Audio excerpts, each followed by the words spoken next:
welcome to Pharmaceutical Soccer. We are here, of course. I don't know how happy we are to be here, but we are here to talk Nashville soccer.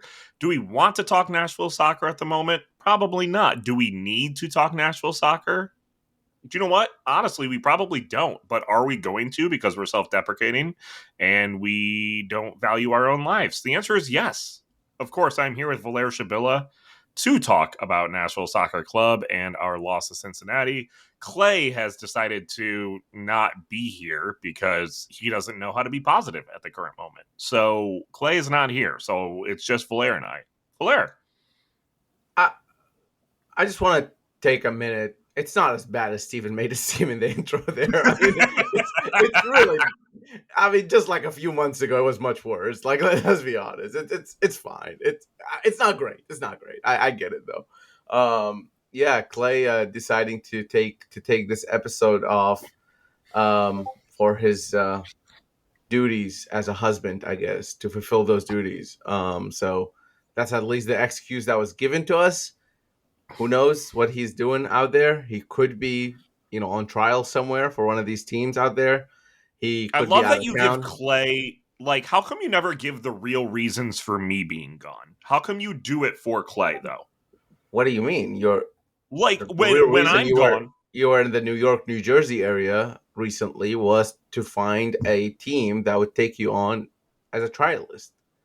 And to my understanding, you couldn't find one. So I don't understand well, what no, this for is what, about. Valer, I've retired from playing. I moved into coaching as I am the coach of Oh, right, Loudoun right, United. Do right. you know what new player, by the way, I do get to coach at Loudoun United? Who signed for Loudoun United? That would be one Bolu Akinyoti has signed for Loudoun Really? United. Yes, yes. Okay. So for those uninitiated, Akinyoti played for Nashville SC in USL and was actually pretty good for Really Nashville good. SC and earned a contract with Miami. No, not the MLS team, the the USL Miami team, and was with them for a few years until he randomly was let go, I guess, or mutual termination of contract, and now he's under Steven's management at Loudoun United. So what a great what a great career there. How's your Should we? weekend, Valer?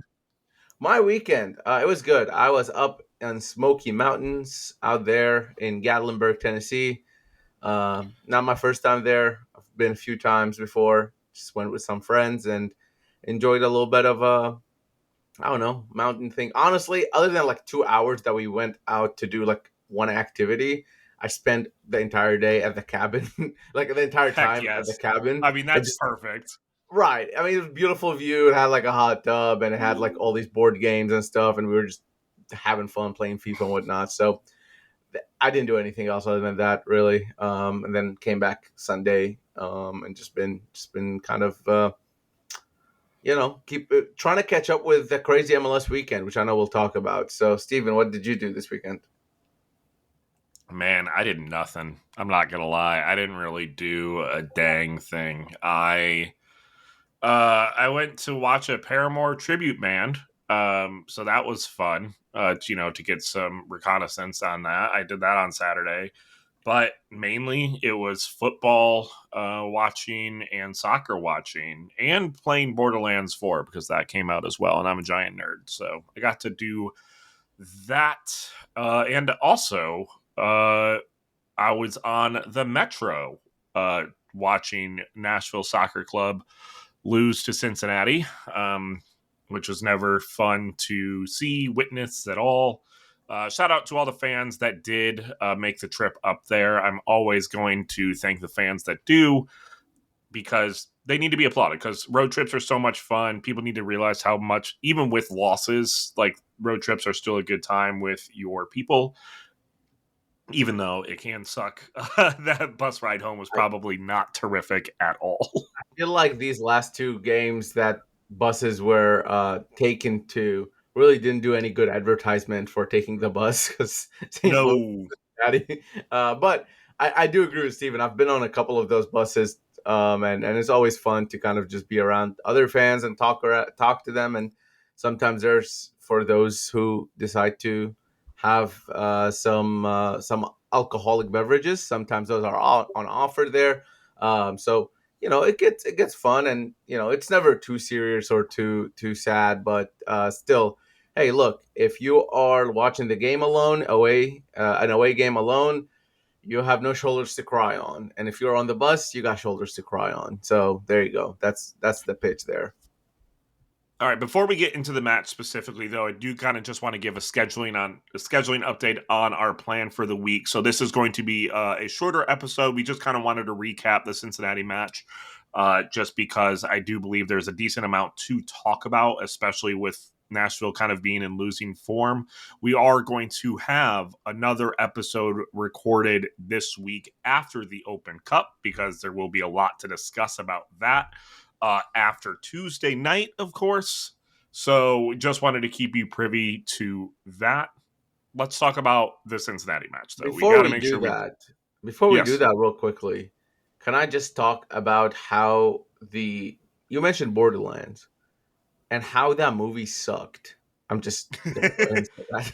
Sorry. I haven't. I didn't watch it. I honestly didn't watch it just because I knew how bad it was going to be, which is really unfortunate because the world building itself around it's I know terrific. I've played like a few hours of Borderlands, so I'm not like super into it. But that movie, I watched on a plane to Spain or from Spain. I can't remember. It was one of those long international flights, and it was a waste of time even on an international flight. So that that's my review of it. Sorry, now we can talk And about soccer. And speaking of waste of time, Nashville SC losing to Cincinnati 2-1 in Cincy. Sam Surge getting the goal in the 82nd or 4th minute. Look, I think we need to start off talking about the team selection itself. There were a couple names that were noticeably missing from the starting roster, but a lot of that is because of the fact that there was some international duty that they were coming back from.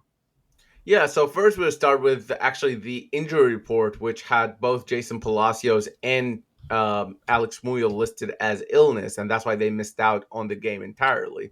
So that was a new sort of entry to the injury report. I do want to confirm that BJ Callahan, we talked to him this morning. This is Monday morning, day of recording, and he said they're both good to go for Tuesday, and they've been participating in full training. So it was just mainly a precaution that they didn't play in Cincinnati, and it kind of works out with this game on Tuesday for them to have that little rest anyway. But the reason was listed as illness, so could be a number of things. The other part that you alluded to, Stephen, was Eddie Taxet coming back into the starting lineup after a few games being away from that, and also Josh Bauer starting at right back instead of Andy Nahar. And both of those were the reason for both of those was probably definitely on Andy Nahar's case is just the international duty, because both the Yazbek, who would have played instead of Taxeth, and Andy Nahar were involved in their team's international duty, and especially for Yazbek, who had to play a game in Australia and a game in New Zealand, and that's a lot of travel. And they just got back with everybody, I feel like on Thursday, I think. So it was a little too early for him to start right away. That said, everything else, and even those two sort of additions or substitutions, made sense. I don't know. Did you have any sort of issues with how the team was set up? Because to me, it looked like the best possible solution. Yeah, I mean, look, I'm going to appreciate, international players and other players, as humans. Hey, guess what? People get sick sometimes during the season. Like there could have been something bad that was ate between two people. You never know. And also needing a break, getting back from international duty. No, like this is a team that should still be able to go into Cincinnati and get a victory. We've seen it before at home. Like we've already seen this team that is set up this way, be able to go get a victory in the first half, it kind of looked like it was going to be that way in a sense. Because I do feel like, especially in the first half, I think the guys that were commentating on the match said it correctly.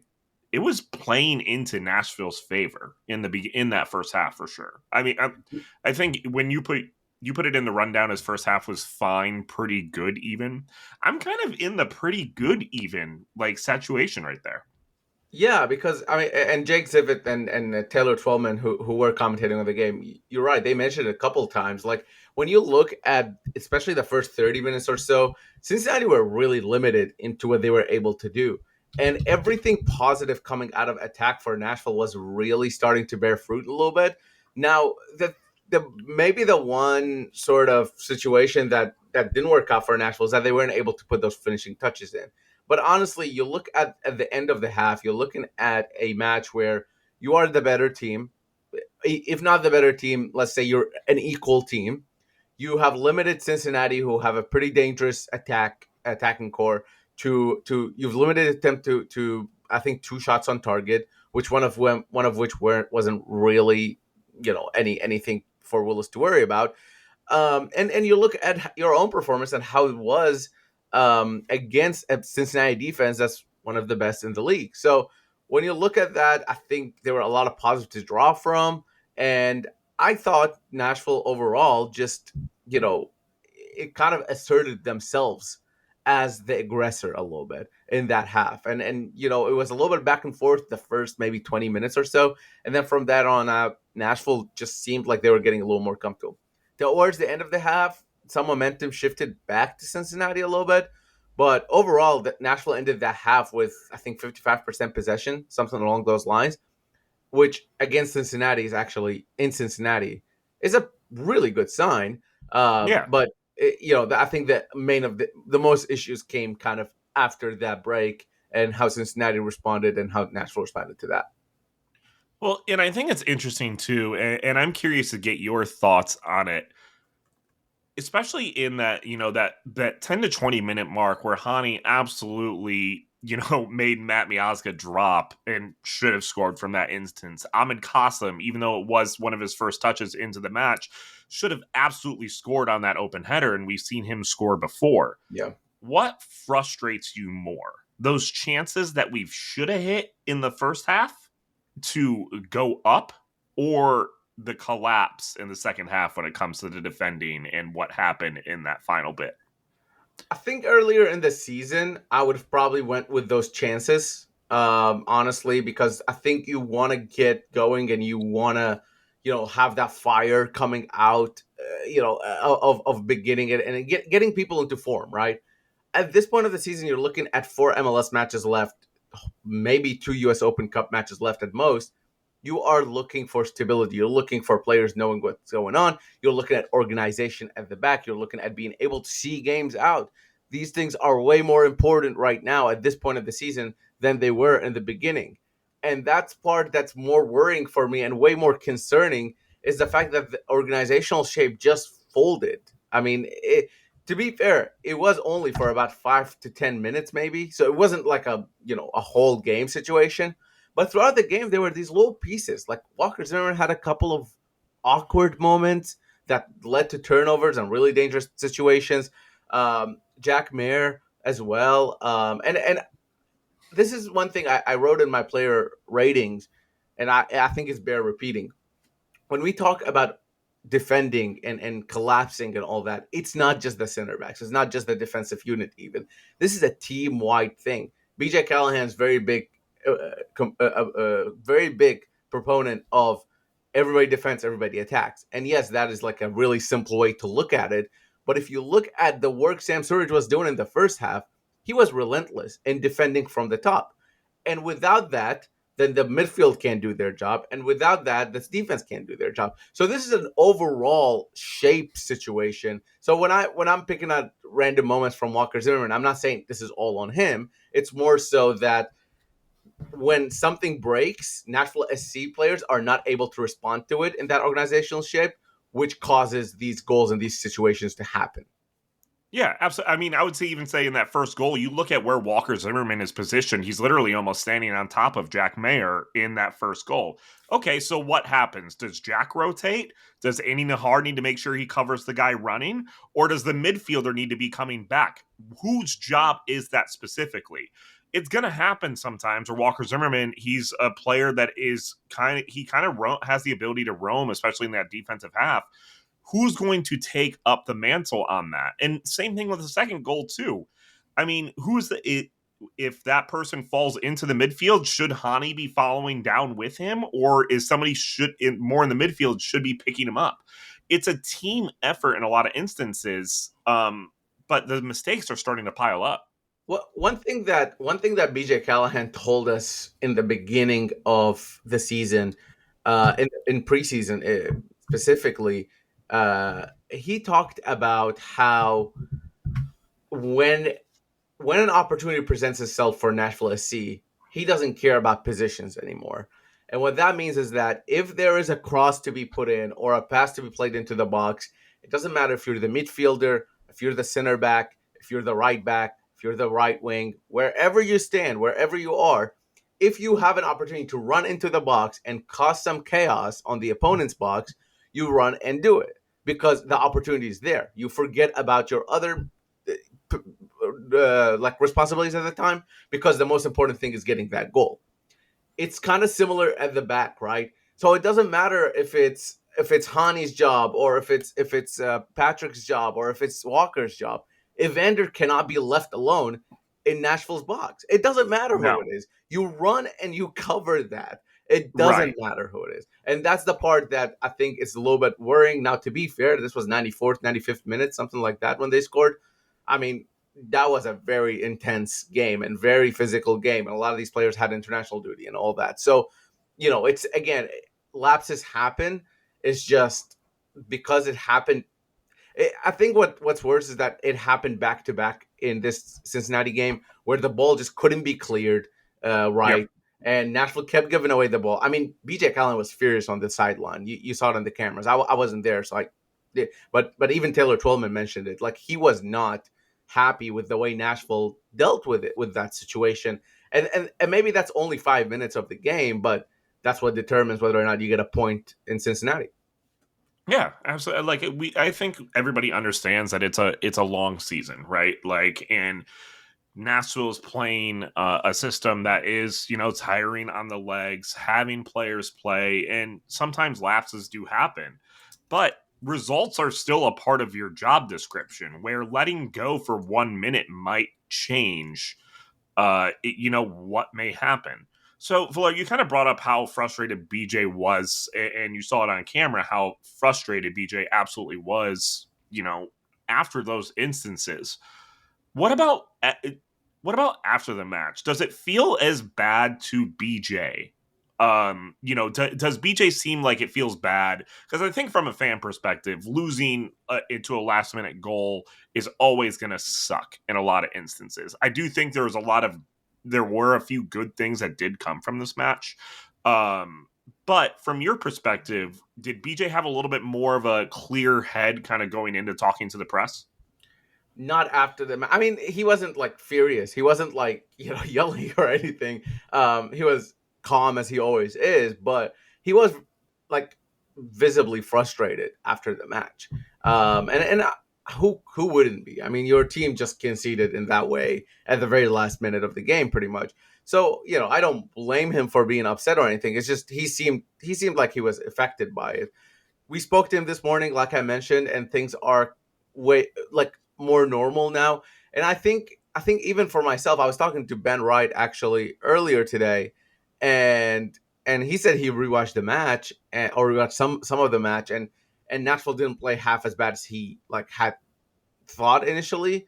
And looking at the stats, again, take it or leave it. Stats are not everything, but looking at the stats of the match, Nashville weren't like that outnumbered, especially in that first half in those stats. And Nashville actually accumulated 1.68 of XG. So that's pretty good for an away match, especially at Cincinnati. So maybe the game wasn't as bad as the result shows.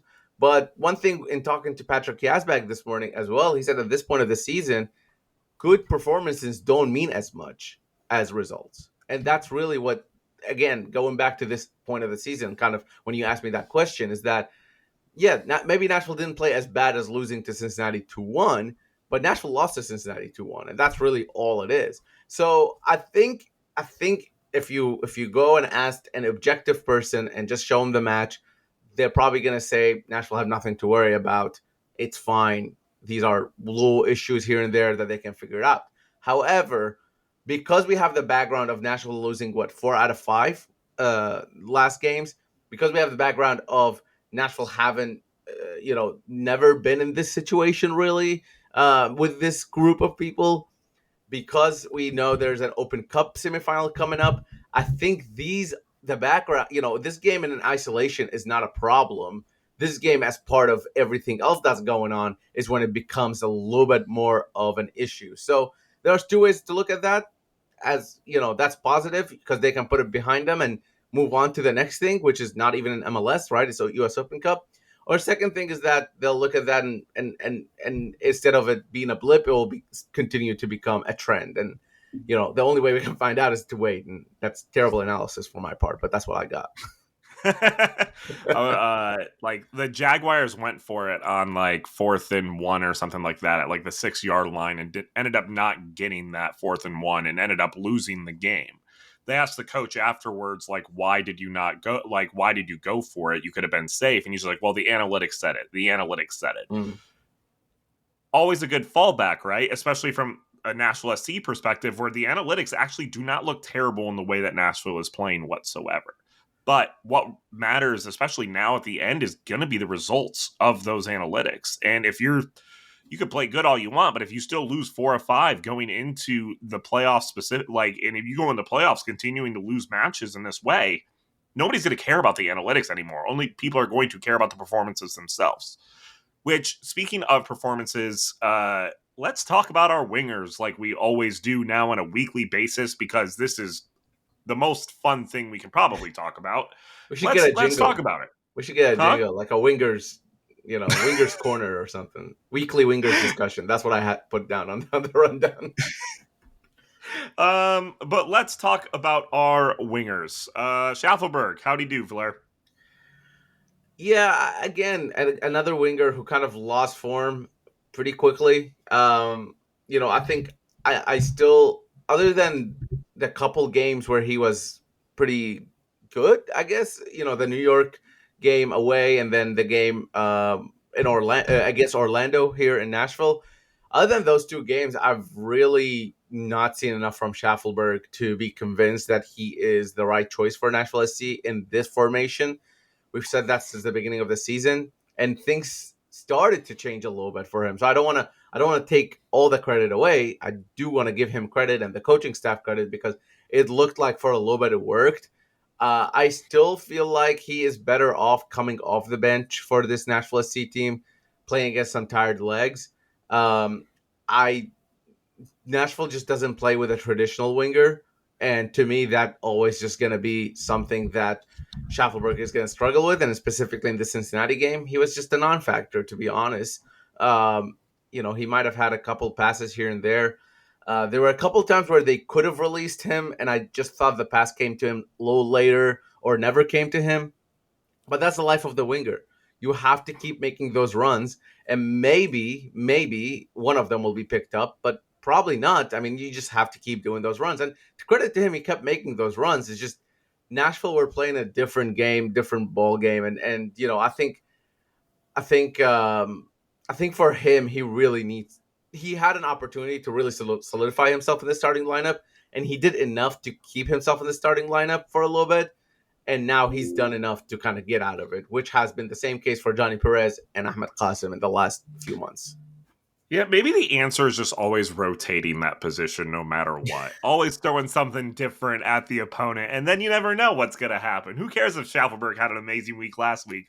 Let's throw Qasim in there and see what happens. But I do think one player we do need to talk about in that position is being Tyler Boyd.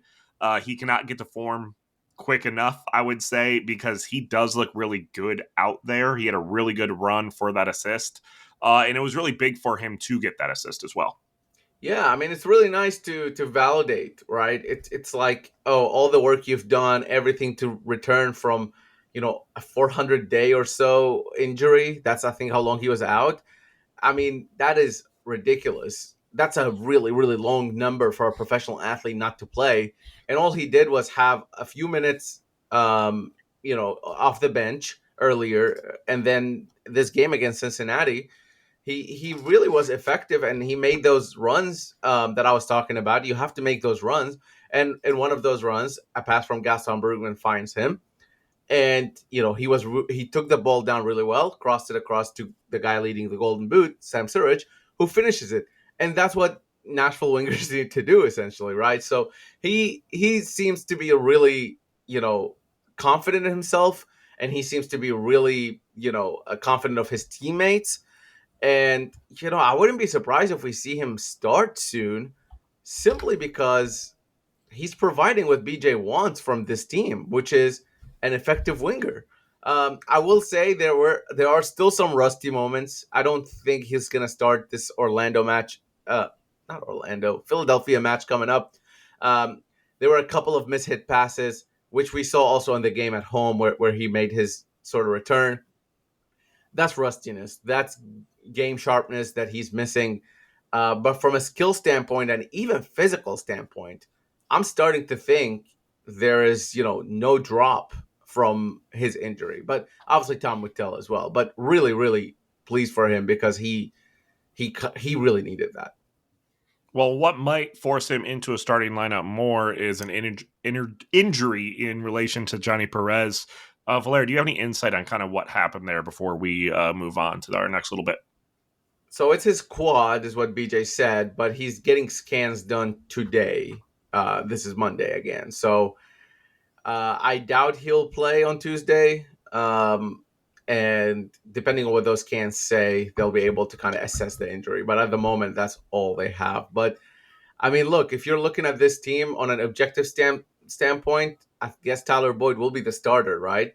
I mean, that's fair, right? Like, Yeah, I mean, yeah, absolutely. If you're going to look at the rotation of it all, I mean, it depends if they give Schaffelberg that time again, or do you start Tyler Boyd in and expect him to, start the match and then come out in the 50th or 55th minute or something. It'll be very curious to see what happens on Tuesday. And we are going to talk about that next, as well as a crazy week in the MLS that we need to talk about. We'll do that next right here on Pharmaceutical Soccer.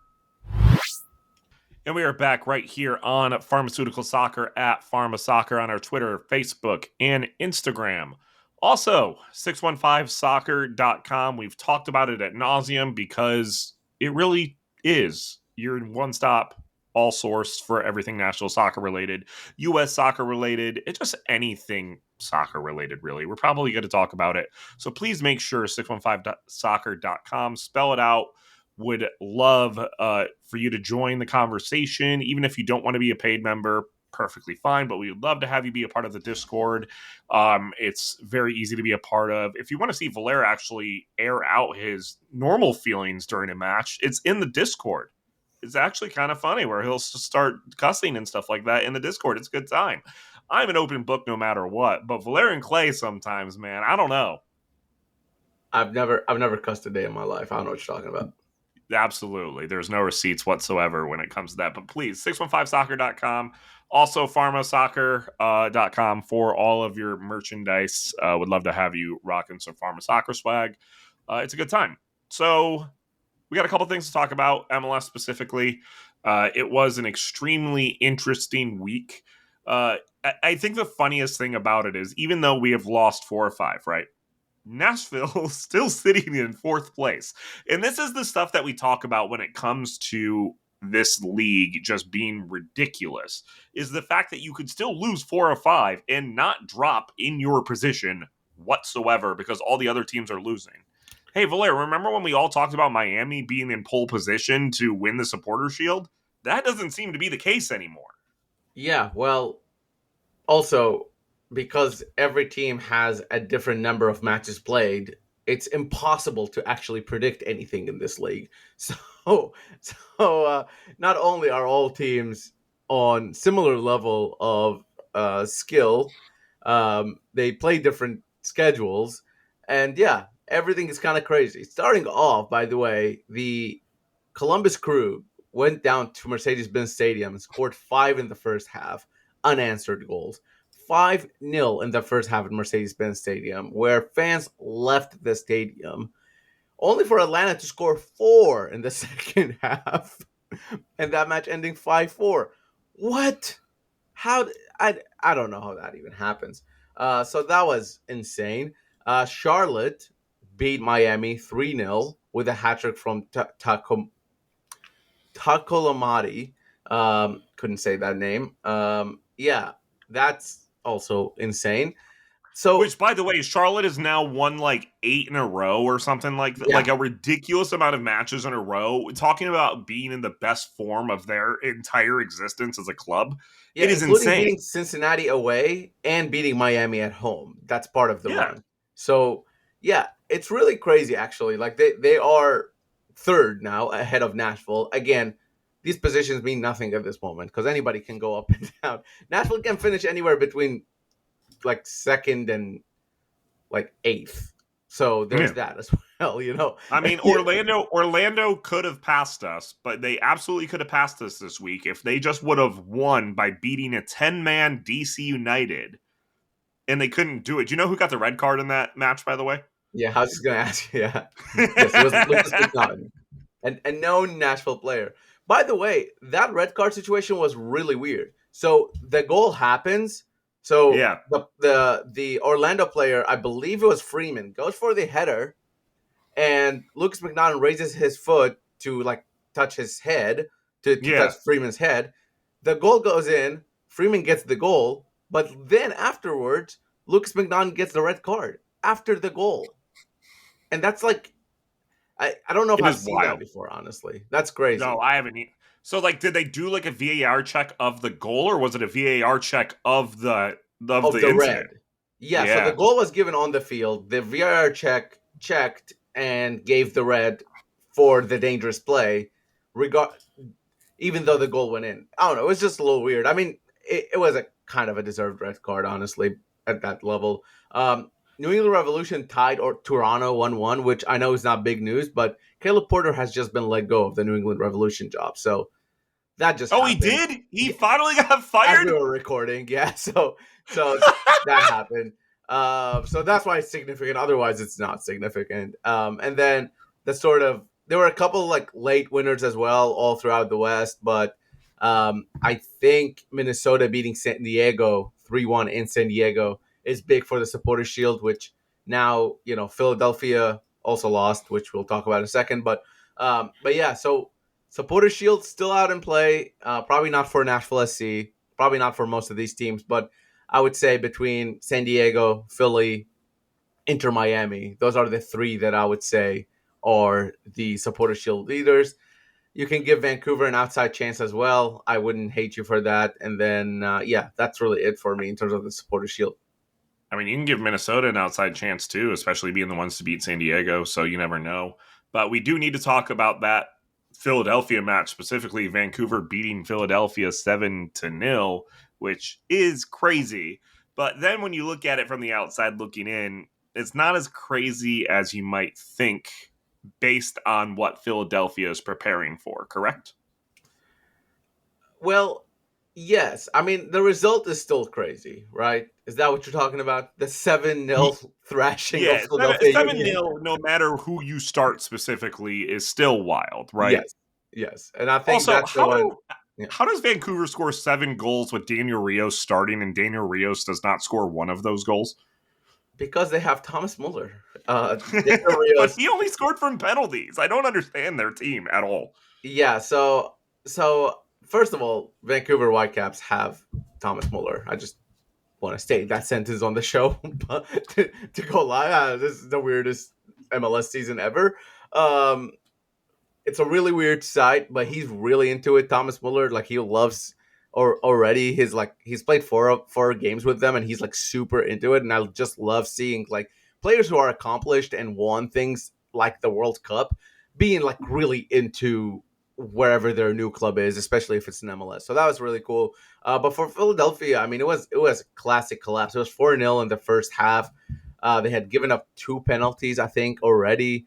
And then before even halftime, Bradley Carnell puts in Ty Baribo, Kai Wagner, and I forgot one more player who are sort of the starters, and kind of puts them on, which at that point you would think he would kind of just say the game is gone and just let it, rest those players. But I think he was looking for a response.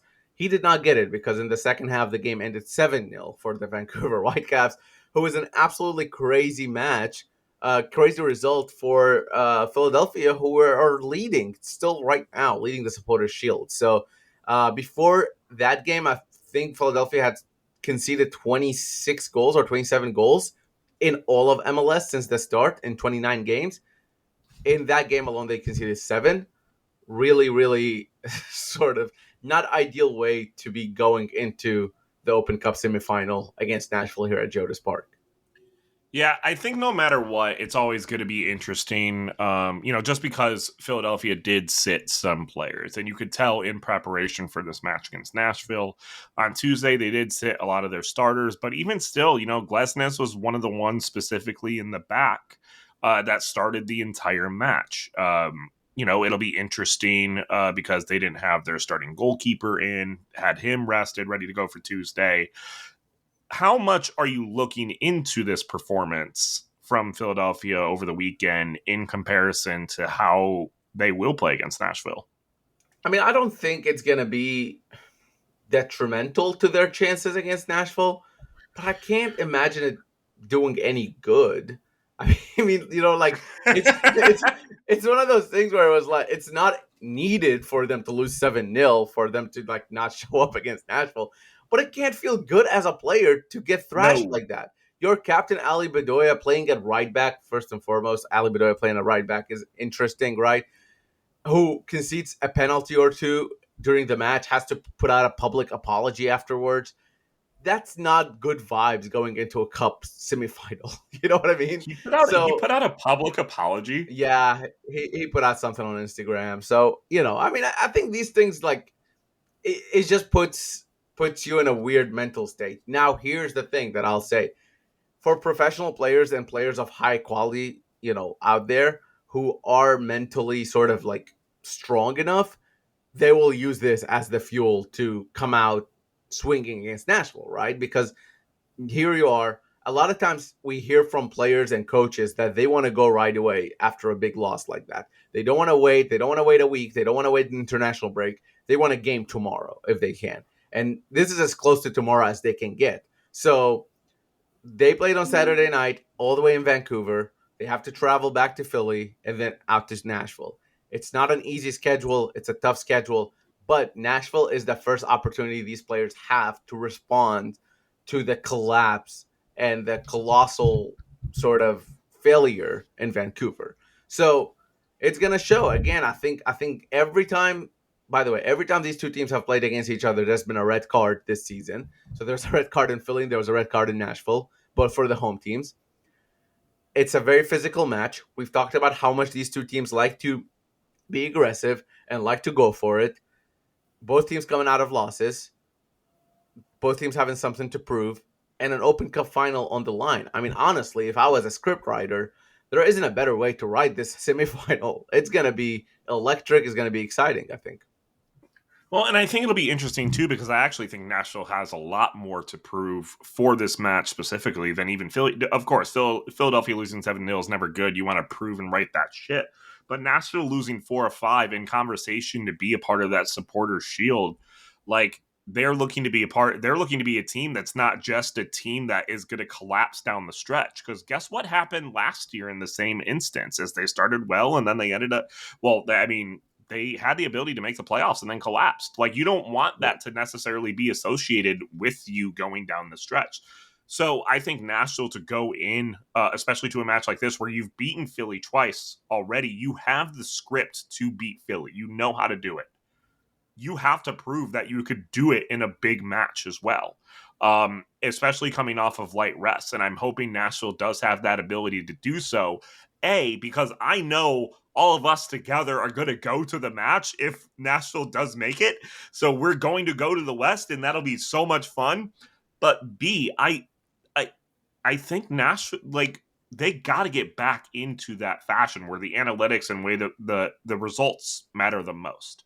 And I think that's going to be extremely important for Nashville. I'm very curious what the lineup is going to be like going into that match as well.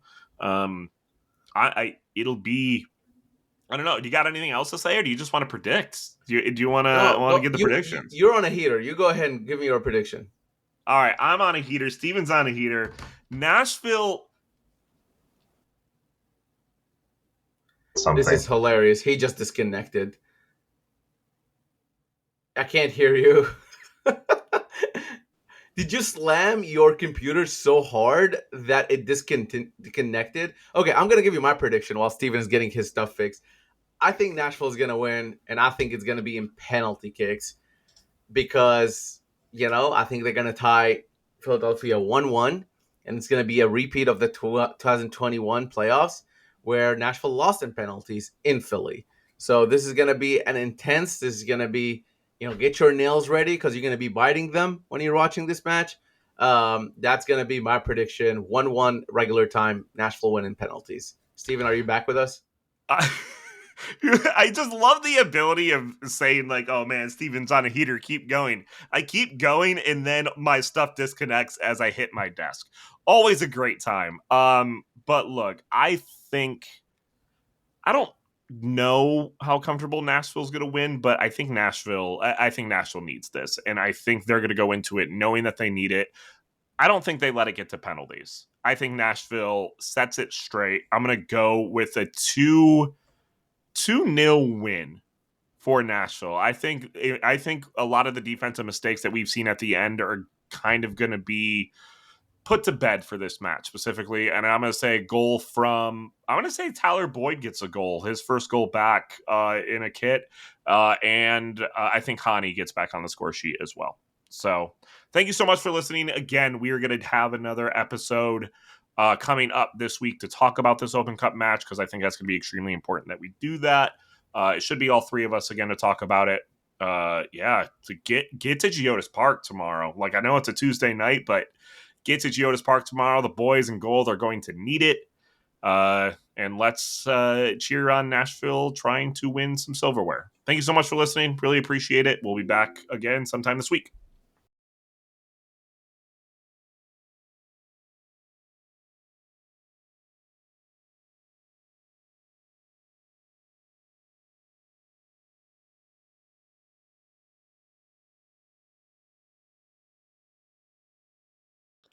I don't know why they trusted me with editing this episode. Oh, you're still here. Well, you weren't supposed to be here. Well, I guess since you are here, you get to hear this special message. Go to 615soccer.com and sign up.